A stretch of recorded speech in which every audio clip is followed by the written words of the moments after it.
Welcome to another Instagram live. I'm just going to wait for a couple of people to come on. Hi Mike. Hello Laura. Hiya.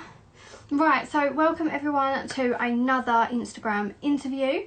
Now I'm going to let you all sort of come on for a couple of moments. Give me a thumbs up. Can everyone hear me okay? Can everyone see okay?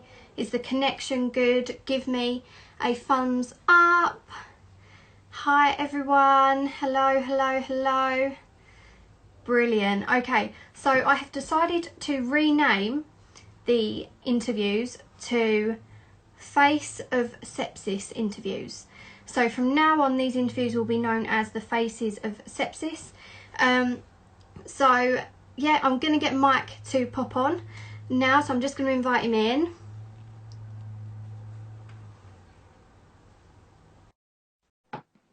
Okay, so that shouldn't take too long. Hi, hello. Hello. Hi Mike, hi Claire. Hi there. You okay? Not too bad, you? I'm very good, thank you. Not nervous, are you? No. Good, good. And is the connection all okay? Can you see and can you hear me? Yes. Everything looks Perfect. better. I've looked back on a couple of the interviews and it sort of fades in and fades out. So I'm like planning on asking everyone from now on, first of all, can you see me? So just to get that out of the way. No. So everyone that has just tuned in, these are the Faces of Sepsis interviews, as they are now known. And I am the UK World Sepsis Day Ambassador from Kent in England. So this is my way of giving people the platform to raise their voice. And I'm so thankful to have Claire and Mike take part, especially together. I think it's brilliant. So both of you, do you want to introduce yourselves, and then obviously we can get into what happened. So just say hello to everybody. All right. I'm Mike Mahoney. I had sepsis from Boxing Day 2018 to mid-February 2019, and I would not have got through it without this fantastic lady, the long-suffering Mrs. Claire Mahoney, sat to my right-hand side. So wow, because I don't know the ins and outs of your experience. So Boxing Day. Yeah, Boxing Day. Boxing Day. So did this all occur during the Christmas holiday? Did you sort of just get unwell during Christmas? 17th of December, wasn't it? I started feeling unwell round about the 17th of December. Yeah. And we put it down to the, as we would say, the man flu. Man flu. But from the 17th to about the 20th, I was actually managing to function, and I was doing bits and bobs. And then from the 20th, it was just every time I said to Claire, and Claire knows this, Claire knows this now. Every time I said to Claire, I have never felt this ill in my life. But we've got a young daughter, so this wasn't Claire saying to me, we carry on, we do it. We both work for ourselves as well. Right. So we just carried on. We literally, or I literally, well, we both literally just carried on. And then the Christmas Eve. the 22nd of December was an absolute turning point, because I was an extremely heavy drinker, an extremely heavy smoker, leading up to me getting ill. And I went to the shop, I bought some Lemsips on the 22nd of December, and I bought 3 miniature whiskies, and I bought 2 packets of cigars, the cigars that I smoked. That's right. And I got home and I said to Claire, I said, I feel like I'm dying. I really do feel like I'm dying. And I said to my daughter, go and take these bottles of whiskey and go and cut these cigars in half. And bear in mind, I was a heavy drinker, heavy smoker. So from there, I think 23rd, I didn't want to move off the settee at all. And again, I had people phoning me. You know, it's like, when are these jobs starting in New Year? What's happening? Blah, blah, blah. And I said, look, I can't talk to you now. You know, I never take any time off. I'm feeling rough, but this year I'm taking all Christmas off. Blah, blah, blah. And then we carried on a bit, and you were getting quite annoyed with me, weren't you? Well, it was a case of we didn't know whether Christmas Day was actually going to go ahead. Mike was saying he felt that poorly. So we went to the farm to pick up our meat, ready to do Christmas Day if it was going to go ahead. But in the meantime, we'd kind of cancelled it provisionally.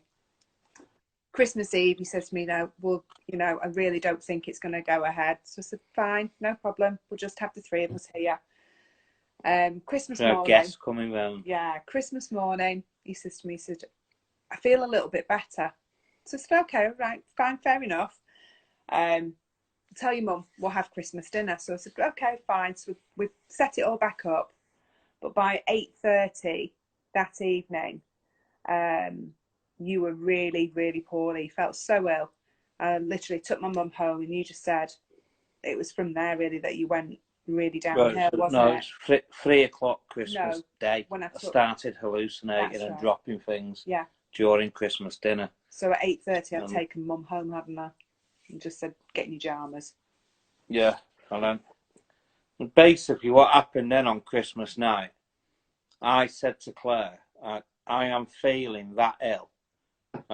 You and Emily go to bed.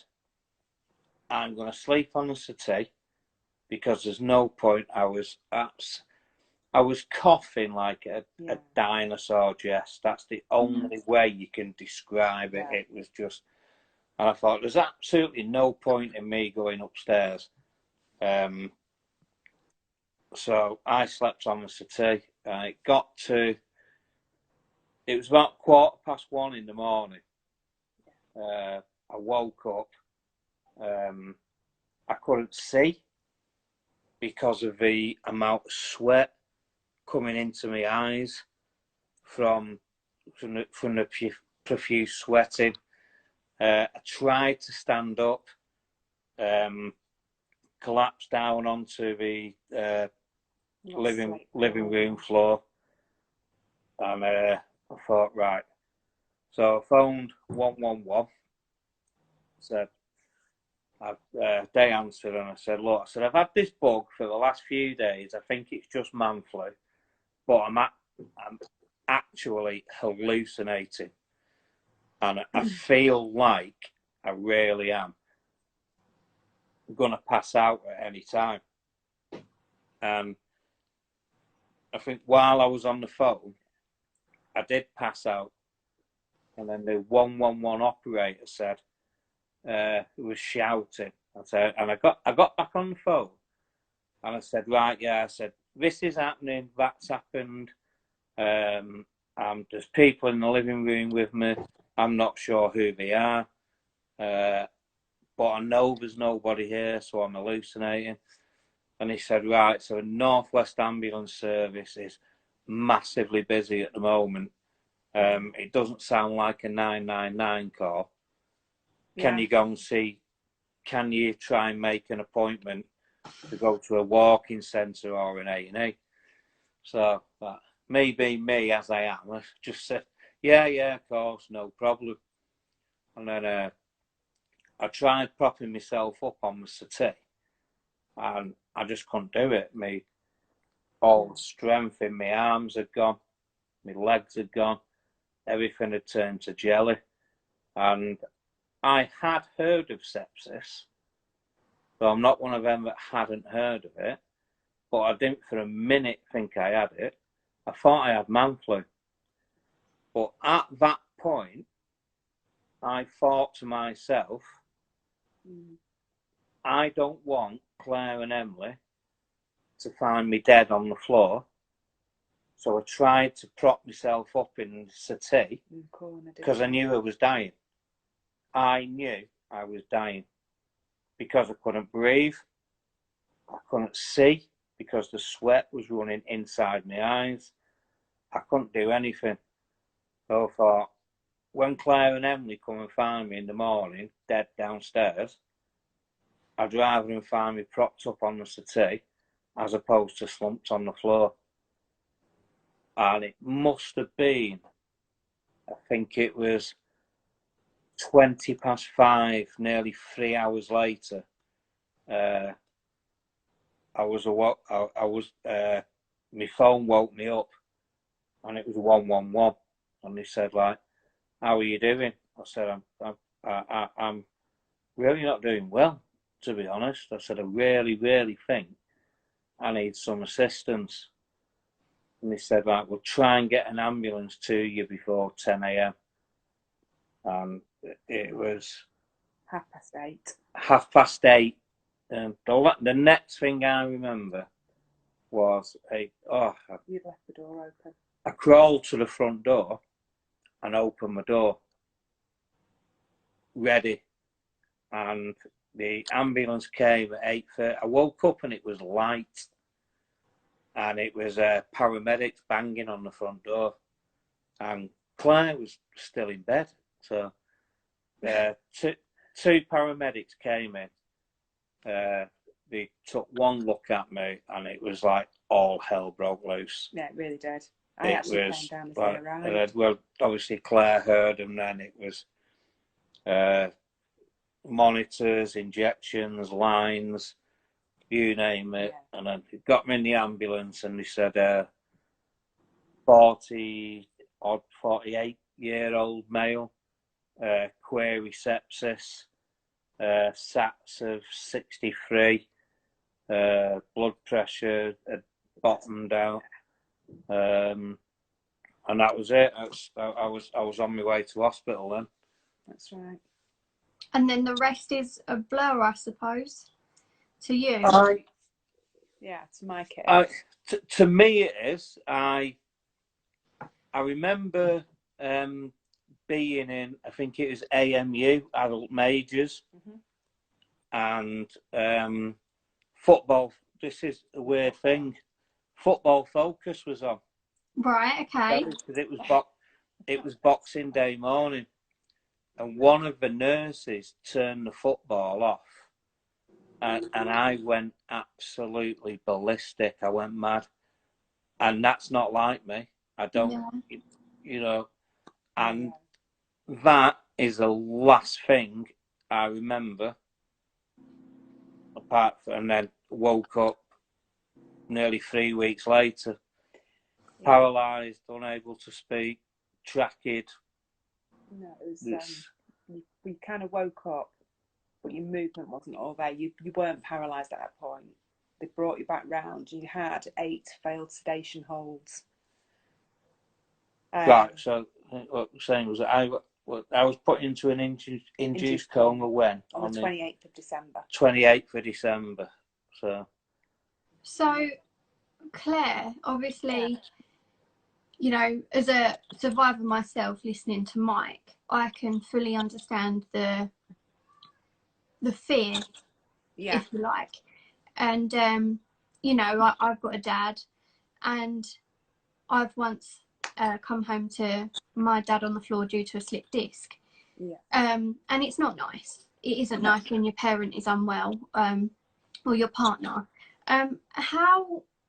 So when he was admitted in and obviously put into an induced coma, tell us what you went through as, you know, someone that's, you know, your partner's got sepsis, and what you can't do anything. Yeah, I mean, at this time, the ambulance had said they queried sepsis, but the hospital had him down as flu type A. So that's what they were treating him for. They weren't treating him for sepsis at this stage. Right. So because I'd actually asked and said, no, it's not sepsis. It's not sepsis. It was only when he actually got put into the coma after being moved up to ICU that one of the senior staff nurses, well, the ward sister, if you like, she said to me, she went, oh, no, it is sepsis. It's chest sepsis. So I was like, right, okay. And at this point, his organs had started to fail. And I just kept thinking, okay, he's a fighter. He's going to come through this. He's going to be okay. And I just had this gut feeling that he was going to be all right. He was going to be fine. It was going to be a battle, but he was going to be fine. And I think it was the 4th of January. Stubborn. Yeah, stubborn mule. 4th of January, I got a phone call from the hospital saying, you need to come in. He'd actually suffered a massive heart attack. He'd had a full MI in the early hours, and they tried to reach me, but iPhones are just a nightmare. It had gone into night mode, so I didn't get the phone call through.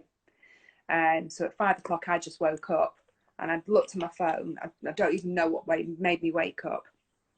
And I'd seen that the hospital had called me, so I phoned them straight back out. My daughter was staying in our room with me because she didn't want to sleep on her own. So I went into my daughter's room and I made the phone call to the hospital, and they just said, you need to come in. Explained what had happened. So I made arrangements to kind of get Emily shipped off to one of our relatives so they could just keep an eye on her, keep her occupied and everything. I went in and they said he's had a full MI and there's very little heart function. It's really not looking good. So at this point I was actually, I think at this point then it actually sunk in that just how poorly he actually was. Because all the way through, I'm just like, no, he's fine. We'll just give it another 20. Our saying was #just another 24 hours. That was working on that basis. If we can get through the next 24 hours, we've nailed it. And then kept going. And then so we kind of shortened it down. It was like, let's just get through the next 12 hours. Let's just get through the next 6. And it was really a case of just keep going, And the support network that I have from my sister, my brother, and other family members was just brilliant. We just kept each other going, and every day I was there by the bedside talking complete and utter garbage sometimes to him, just filling in on the day. I might have repeated myself 100 times maybe, but it was just a case of keep doing that. But yeah, it was very, very scary. And I can't even begin to imagine just how scared our daughter was. And as a parent, you try and shield your child from a lot of it. So I kind of glossed over some of it and made it sound as though it wasn't as bad as it actually was. And she was only 11 at the time, so she wasn't allowed into ICU. Yeah. Of course, yeah. She didn't see me for nearly 3 months. She saw you on the 1st of February when when we were allowed to take you into F9. But after he'd had the heart attack, after he'd had several more long pauses, I sat Emily down, and I actually had to just come clean with her and explain just how poorly Mike was. And I think in hindsight, I wish I'd actually done it a lot sooner, because it was just awful. I can't even imagine how that conversation would have went. And obviously, same as I'm pretty sure my mum and my dad was in the position with myself. And it's a hard thing to even talk about. So I'm really thankful that you're talking to me about it today, because it's hard to hear. So I'm pretty sure that some people are going to be watching this, and it is a hard listen. Yeah. How about, so after the discharge, what kind of support have you guys had? You clearly have an amazing family. And Mike, obviously you've got the support of Claire and your daughter and the family. What other support have you had? Very, very little. I think. Am I allowed to swear? No. If you want to. No. Right. Well, it rhymes with crook, and it's all. Right. Okay, we'll leave it there. Absolutely, absolutely. No, not much at all. We've I had to fight tooth and nail to get what we've got. I have very little function in my fingers. I can't feel my toes. I have severe muscle joint pain 24/7. I have very little memory. I appear to be drunk and slurring my words most afternoons due to the gabapentin that I'm on because of nerve pain. Every single GP that we've seen does not understand. Does not. They don't. What's the word? They don't understand it. They Not don't. that we don't necessarily agree. believe. We don't believe that PSS exists. It's crazy. I've been to that many neurologists now that the pain management consultant said to me, I've never seen a case as bad as yours. You need to be referred directly to the Walton Centre in Liverpool, which is one of the country's leading neurological centres. We actually cried when he said he believed you, didn't we? Yeah, and we reckon that is going to be about 17 months. That's the wait. Before I get in there. We tried to come off gabapentin 8 weeks ago because of I sat up for 4 mornings on the trot and planned my own suicide. Not because I wanted to do it, but because the gabapentin wanted me to do it. I woke up at 5 a.m. and thought, right, is it a bottle of whiskey and some tablets? Is it a train line? Or do we go and jump off one at nearby motorway bridges? And it took me a couple of coffees and then settled down to, I wake up at 4:45 every morning due to chronic pain. And that's why I've got chronic fatigue, I would imagine. But I literally, for 3 weeks on the trot, planned my own suicide. Yeah. And it's all down to the gabapentin. I started shouting and wanting to fight with people who are dear to me. Yeah. It is the help is non-existent. That is absolutely non-existent. I can't feel my toes. My fingernails are breaking and crumbling. My teeth are breaking and crumbling. I can't remember anything. It is every single thing that the tens of millions of people around the world, Jess, that you speak to and I'm in communication with, from the Canadian Sepsis Society, the Manx.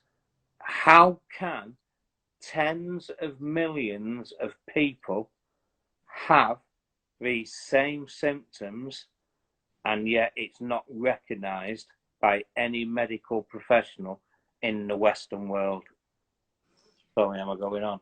I really, it infuriates me because, you know, I've personally suffered with post-sepsis syndrome, and I do. And I remember I did an interview with BBC last year, and it was purely about post-sepsis syndrome. About 5 minutes after that aired, somebody contacted my workplace. They Googled where I work and rang my dealership, asked to be put through to me personally, and was like, I'm so thankful you have said what you have said, because nobody talks about it. They don't. And you know, the UK Sepsis Trust are amazing. So, you know, have you spoken to the UK Sepsis Trust about your post-sepsis syndrome? I have, yeah. Spoke to, I think it's Josh. I spoke to Josh a few times. Mm-hmm. Was it Josh? No, Josh was your cardiac nurse. Oh, no, Josh was cardiac rehab. Because one of the nurses at the UK Sepsis Trust. Oh, come on, Jess, throw a name at me. I get so muddled with all the names. I mainly deal with Francesca and Oliver and Oliver. Yeah. Oliver. Okay. He's spot on. I don't know whether you've had a bad. I hope you haven't had a bad experience, but you know, no, they are. Great. Oliver's. We were just before COVID. We were in the process of setting up a support group, because there was none. There was one in North Manchester, there was one in South Manchester, but there was nothing close to where we were, this side of Manchester. So obviously you remember Lisa, don't you? Lisa Dixon, and one of Lisa's friends, Fiona, and her husband Colin, that raised loads of money for the UK Sepsis Trust. And one of my, so obviously the prerequisites are for a sepsis survivor, myself, a intensive care nurse, and it's actually one of the nurses that looked after me in intensive care, and Lisa's friend. We're working with Oliver to set up another support group over this side of Manchester, but because of COVID, it's all been put on hold. Yeah. So, yeah, I've spoke to Oliver on many occasions and exchanged emails. And the UK Sepsis Trust is just fantastic. If Lisa hadn't have pointed us in the right direction, I actually think I would have tried to go back to work. Well, you have done. Well, I have tried, and Claire knows this, it's not a secret. I honestly think I would have tried to take my own life. Because I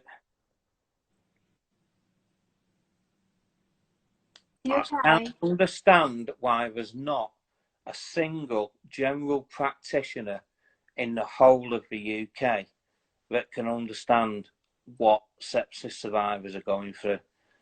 I had a GP say to me, "Oh, post-ICU psychosis only lasts 6 months." Does it? You can't be suffering with PTSD. You know, I've been told all this. You can't be suffering with this. This can't happen. This doesn't work. I used to lift £2,500 generators on and off the back of my van with the lads that work for me. I can't open a packet of crisps now, Jess. My daughter opens bottles of water for me. The fingers, they just don't work. They work to an extent. It's your dexterity, isn't it? But it's because you can't feel them as well. But the numbness. They just say, well, it's the latest one that I've had off one of my GPs is, with a better diet and more exercise, you'll work your way through it. Is that really? Do you know the one I always had? And do you know what? I've not even just me personally, but from talking to nurses and going to talks and other things that I've done. And I actually went to an event. I'm not going to name the event.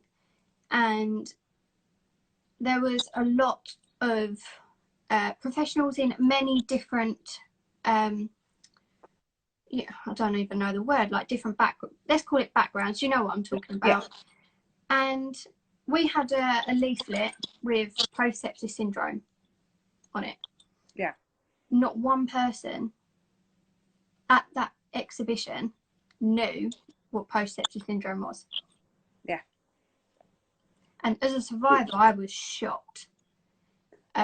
Because how can somebody that's not, I don't work in that industry, you don't work in that industry, how is it that we can talk to professionals and tell them about it when it should be the other way round? Exactly. When I was discharged, I never, and I still haven't, had a follow-up from my GP. We haven't. No, not even a phone call. No. No, one of the GPs that we saw, and Claire was with me. His exact words were, "I had sepsis when I was younger, and I didn't go through this." And I went, "Were you in a coma?" No. He went, "No, I wasn't." He said, "I think it was more of a mild sepsis." I said, "All right." I said, "Did you have several failed pauses, a trachea, kidney failure, dialysis, 3 heart attacks, 2 cardiac arrests?" He went, "No, did you?" It's like, have you not read the notes? He wasn't even looking at the notes. The best of it was with your kidney failure as well, though. He gave us the wrong He tablets. gave the wrong medication. And Oh my goodness. seriously. And he said, "Oh, this doesn't work, you can sue me." Oh. Oh, he's still there. Oh, I think we lost connection there. Yeah, I'm just moving you over to my charger. 1 second. Okay. Phones, the battery goes so quick, doesn't it? There we go. That's better. So wrong medication. Yeah, and he said, "If this doesn't work, you can sue me." My goodness. Yeah. So we asked to see, obviously, we said we don't want to see that GP anymore. And we saw, we went to another GP that was in the same practice. Same practice, but was just about the same in terms of sympathy-wise. And at this point, I was still in a wheelchair, and I had to have some bloods done. They were weekly and the bloods, weren't they? only person that understood everything about post-sepsis syndrome was the lady that took the bloods. Yeah. Because she said, "I've seen it, I've seen it, I've seen it, I've seen it." Yeah. But she said, no one will listen to me in the NHS now. She said, "I'm nearly at pension age." She said, "I know what you're going through. It's absolutely horrendous, and it's going to last a long time." And it's like, wow. Yeah. But I actually changed GP practice not long after that. And the GP that we see now, when I spoke to him on the phone, he was like, "I understand everything, blah, blah, blah."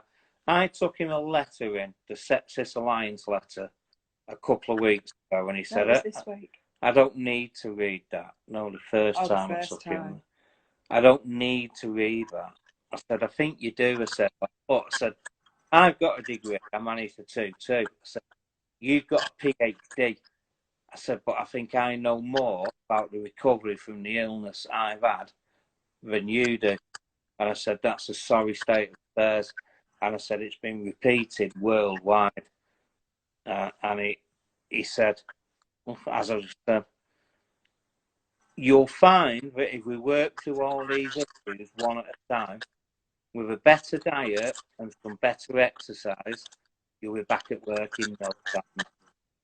And I thought, here we go again, isn't it? It is. It is just, it's shocking. But do you know the sad thing is, you're not the only people that have said it. No, I know. So I'm going to quickly go back through a few comments, because we've had a lot of interaction, which is great, because I love it when people get involved in the comments, because you know that you're either being relatable or you're educating someone. Okay, I think we've got a couple of your friends on here actually, by the looks of it. Right. So we've got a well done on sharing your story. I'm a sepsis survivor here too. Okay. Got loads of waves and hellos. You've had a time of it. Thank you for sharing your experience. Gibbs. Oh yeah, Ian Gibbs. Gibbs. Sorry, he had bad Wi-Fi. Thank you for letting us know. Laura 1980. I don't know Laura, but hi Laura. So sad. That Laura Will. Yeah. Maybe. So glad you brought up aftercare, Jess. I also had no aftercare whatsoever. My doctor had never heard of post-sepsis syndrome. Laura Williams is watching. Well done, Mike and Claire. Carol, I had sepsis when I was abroad. The language barrier was bad. We didn't know I had sepsis until we got the report from the hospital. I have had no help whatsoever since arriving back in Scotland. Wow. Okay. Oh, that's Laura Willis. No, Yeah. happy birthday, Laura. Oh, happy birthday. Happy birthday. We've got GABA is an evil medicine. Also made me suicidal, Mike. We've spoken about this before. Bless you. That's Laura. Oh, okay. Yeah. People agreeing with you, saying exactly. The more stories I hear about that, everyone is the same with PSS. Yeah, Francesca is amazing. Too right she is at the Sepsis Trust. I'd like to see someone with severe chronic fatigue manage exercise because I struggle with a flight of stairs. You do too. See, I do.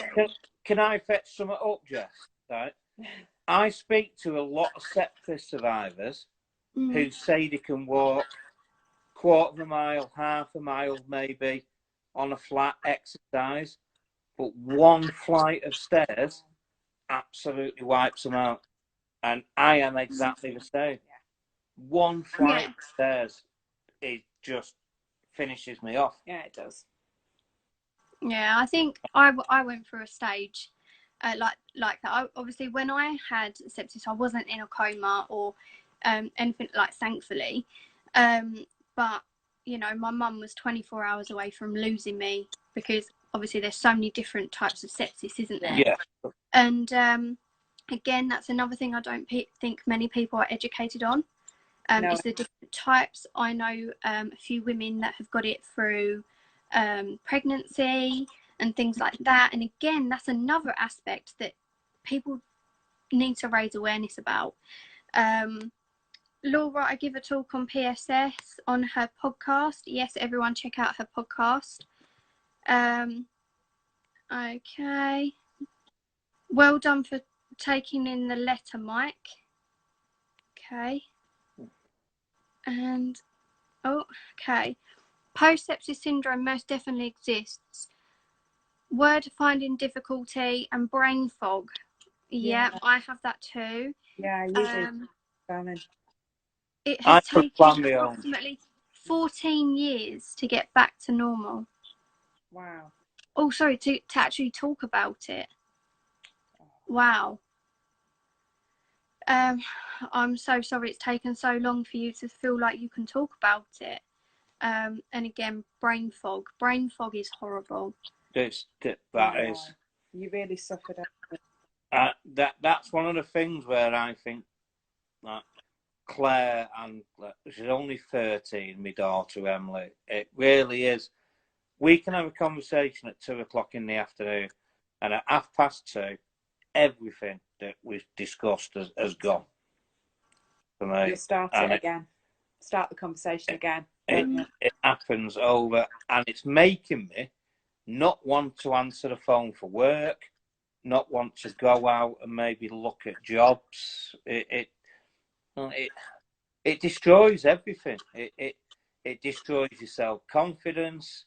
It destroys your inability to think that you can still do the things that you used to do. Yeah. It is. And the one thing I have struggled with, and I like talking to people about it because it makes me not feel as if I'm on my own, is memory loss. So I can put something down and that's it. I don't know where it's gone. I don't know where I've put it.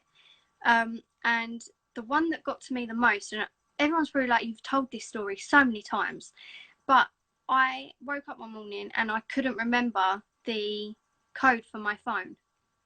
And you use your phone every single, like, I'm constantly replying to emails, messages. I'm on my phone. I practically live on my phone, which isn't healthy, but I get this out of it and it's rewarding. And one morning I woke up and I couldn't get onto my phone. I didn't know what the code was. and I had to wipe everything. Oh. And to this day, I couldn't remember what it was. I can put my phone down and I won't know where it is. I recently left my phone in my car, went indoors and had a frantic search for it. And Sam, my partner, was going to me, "What have you done with it?" And I said, "I don't know." And he went, "You've just come in." And I was like, "I know, I was just on the phone to his mum. And I've come indoors to bring the shopping in and snap, I forgot where my phone was." So I now have my Apple Watch, which I can buzz my phone and find it. Oh. But things like that, I'm 24 years old, and it's quite not mentally stressing, but it's not very nice. No. Put it that way. Because you don't want to be forgetting things like that. Like, they're so minor, but so also major as well. So big change. It is major. I mean, I'm 50 next year, so things, I'm going to think I will start to forget things more and more. But it is absolutely crazy when I can go and pick up the car keys off the side, go to the car and think, where am I going? What am I going to the car? Before now, and asked where the car keys are. He's gone out the door. "Where's the car keys?" And he's like, "Oh yeah." how about shakes? Do you do you get shaky hands? Absolutely. Oh, mine are terrible. Mine are absolutely terrible. This is another thing that the doctor said is all in my head. That doesn't exist. Now, a couple of weeks ago, we were due to do this interview, weren't we, about 2 weeks ago? Mm-hmm. And I got taken into hospital because I had a couple of seizures. Now, Claire witnessed one of these seizures while I was asleep, and they still didn't believe us at the hospital until they saw it for themselves. And I actually had one while I was at the hospital. I had two while I was at the hospital, and they said, "You're going to get an urgent referral now," and that was nearly 2 weeks ago, and we've not heard a thing yet. I don't think it helps with the situation that we're in currently. No, it doesn't. It doesn't. Here in the UK and globally, and one thing I did want to come on here and say today, because I had a conversation with my mum about it this morning. So in regards to coronavirus, which I will ask you exactly how you're feeling in a moment, but recently came to my attention that, so basically my brother has had to have a COVID-19 test today, and so has my mum and so has my dad, because my mum is a secondary school teacher, and her school, so all schools won't let teachers back in unless they've had a test, which is great. That is right. Yeah. Now, try getting a COVID test, right? So, they've gone to get one, they've gone to have it done, and they can't. They couldn't at one specific spot. And it came down to testing capacity.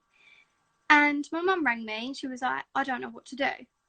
Yeah. And the first thing that popped into my head was, all of this, okay, well, we can get you booked in for a test, but it's going to be two weeks' time. It's going to be a week's time. Okay, so in terms of sepsis, imagine someone leaving sepsis for 2 weeks or a week. Well, they wouldn't be here. And it really, really infuriated me today. And the only thing that could pop into my head was these poor people that have COVID, and the end result is now turning to sepsis, and sepsis is very much in the limelight at the moment. But because people are having to wait it out at home, and the one thing with sepsis is time. And I'm so scared for so many people that aren't going to get the help that they need straight away. Yeah. Exactly. regardless of COVID or sepsis. Yeah, That, I agree. that COVID, the second it turns into pneumonia, I would guarantee that 99% of pneumonia COVID patients will contract sepsis within 24 hours. And Yeah. we Well, all know what we all know what the outcome is from there onwards. yeah, it's crazy. It is crazy. Thankfully, they've now had a test and we're just waiting on the results. But that was because we had to go to somewhere out of our hometown to somewhere else. So someone's just put here, Jess, I got my test by ringing 119. They sent out a home self-test the next day. Oh, that's really worth knowing. So for anyone in the UK, read that note by Laura about if you need to get a test. That's really good information there. Thank you. So to sort of wrap this up, we're just going to finalise with, how do you feel about the current situation? I sort of took the stance of the first lockdown with COVID in March that I wasn't being selfish about it. Basically I'd survived sepsis. I didn't think I was bulletproof. I knew I wasn't bulletproof, but I volunteered to be an NHS responder. What I wanted to do was just do the chat, the phone calls. But it just turned out that I was getting more calls to delivering prescriptions, etc. And I thought, we weighed it up, didn't we? We thought, we're sticking to lockdown, and I am actually only going out driving in the car, and then maybe. So I carried on doing the NHS volunteering, and it really, really, really helped me through it, because we spoke to some fantastic friends that really needed just some support and so on. With COVID, I think the way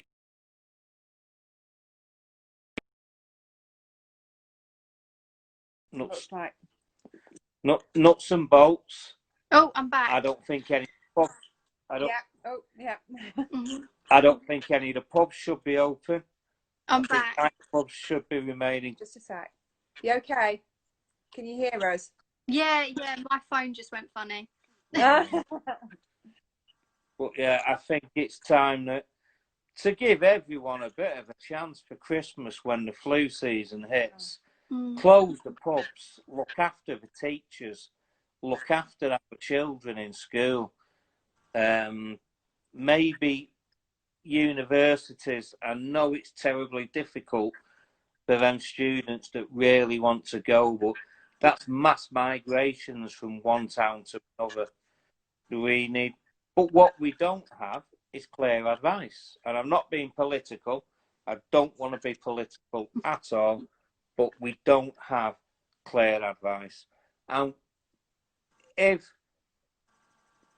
the opposition, as in the Labour Party, say they could do a better job, that's absolute codswallop, crap, whatever you want to call it.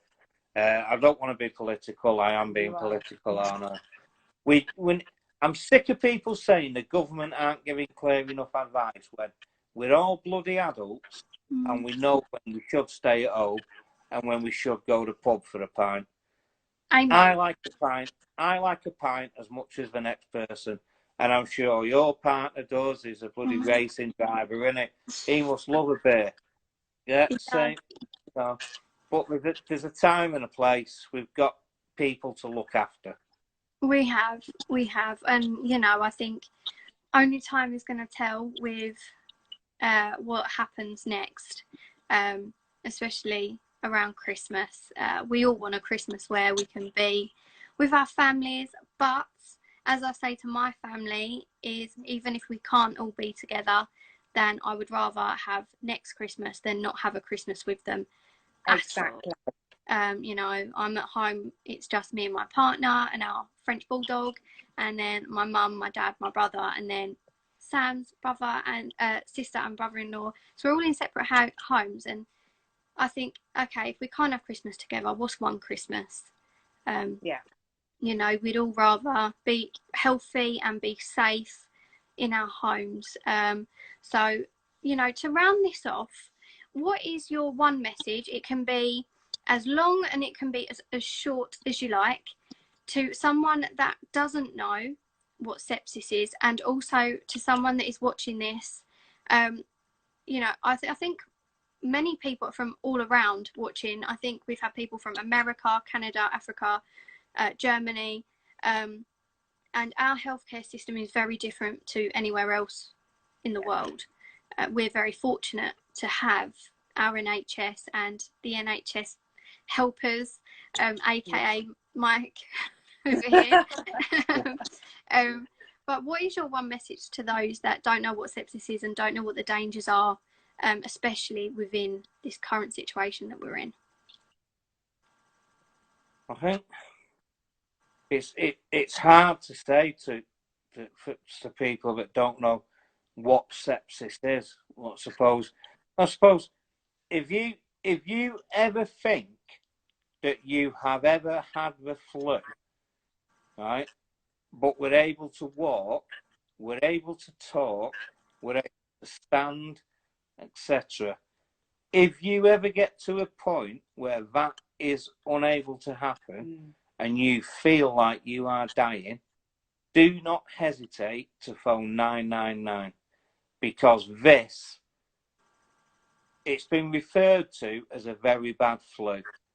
This is 50 times worse than any flu you could ever imagine. And I think that is probably about the best advice. Ask the question, And, could it be sepsis? And also, to any sepsis survivors out there who are scared because they're being fobbed off, they're scared because family members don't believe them, or friends don't believe them, just keep on fighting. Come and join and embrace groups like ours, and together we will make post-sepsis syndrome recognised in the very near future. And do not give up. Absolutely, and you've put it perfectly. Claire, do you have anything that you want to say to maybe wives, maybe mothers? What would your message be? I think as a partner, a wife, a mum, I think the best thing to do is listen to what your partner's saying to you. You know, you're gonna have moments where you think, for God's sake, again. But you've got to bear in mind and remember that, you know, it's not something that you just get over. It's something that's long term, and it's just be there, just be the support system that you can be, and remember to actually get some support for yourself as well. You know, there's lots, you know, the UK Sepsis Trust support not only the survivors but the families as well. So it's join groups, get as much information as you can, try and get clued up as you can. I mean, I'm guilty of not having all the information in hands, but you know, I speak to Mike a lot and ask him how he's feeling, ask him if there's anything that he needs doing, don't I? But you know, at the end of the day, if you're a team, you'll work through it and you will get there. Brilliant advice. Brilliant advice. And as per usual, my one message is to simply just ask, could it be sepsis? You know your own body. So for anyone watching this that maybe thinks, this is just a load of rubbish, what are they talking about? It's nothing. It is something, and it is something that isn't just here in the UK. It is something that is global, and that is why it's important to have these interviews here on the World Sepsis Day Instagram. And I know it's only just an Instagram page, I'm aware of that, but do you know what, if I could do them in person I would. But this is the best way to talk to people that are from wherever in the world. Next week we've got somebody from somewhere in America, we've got someone in Germany coming up. On Sunday we've got Melissa Mead. and obviously she lost baby William, so that's going to be a difficult one. But it's all these, everyone's story is so different, so I'm just so thankful that you guys trust in talking to me as well, because, you know, if you didn't trust me, I wouldn't be able to do what I do. No problem. No pleasure. Jess, you're a bloody inspiration, love. Oh, thank you. It does mean the absolute world to have everyone's support. So I'm going to finish it off here. So for anyone that has missed the whole interview, they are all recorded and also posted onto YouTube. So other than that, thank you, Mike and Claire, for joining me. I think I've taken up an hour of your time. Wow. It's all right. I think we've frozen over. Yeah, we have on our bit, but I think Jess will see us. We can still hear you. It's fine.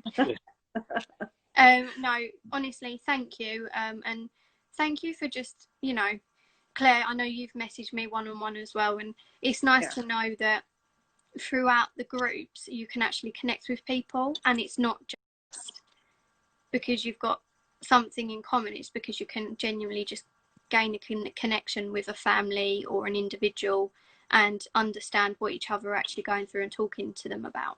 So I think it's really important. No, good. No, pleasure. We're just glad if it helps anybody, then, you know, it's job done, isn't it? Absolutely. Absolutely. Well, thank you for joining me, and thank you to everyone that has watched. I'm going to record this and it will go onto YouTube. Now, Mike, you will also have your own page on my website. So I will get that done for you within the next couple of days. And then if there's anything that you want to post on there personally, let me know and then we can get it done for you. Great. Brilliant. Thank you, Jess. Thanks, Jess. All right. Now, I'm waving to you. I'm going to imagine that you're waving back. We are waving back. Yeah. All right then, loves. Right. Thank you to everyone and have a lovely evening. And don't forget to post about World Sepsis Day on the 13th of September. Exactly. Take care.